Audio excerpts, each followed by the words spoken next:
कर्पूरगौरं करुणावतारं संसारसारं भुजगेन्द्रहारं सदा वसन्तं हृदयारविन्दे भवं भवानी सहितं नमामि।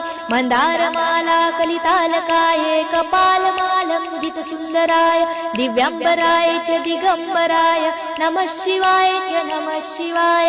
घालीन लोटांगण वंदीन चरण डोळ्यानी पाहीन रूप तुझे प्रेमे आलिंगन आनंदे पूजन भावे ओवाळीन म्हणे नमा।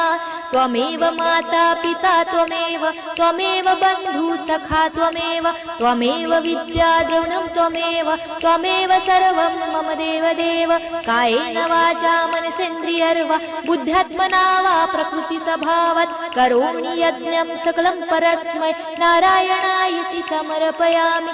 अच्युतं केशवं राम नारायणं कृष्णदामोदरं वासुदेवं हरे श्रीधरं माधवं गोपिकावल्लभं जानकीनायकं रामचन्द्रं भजे।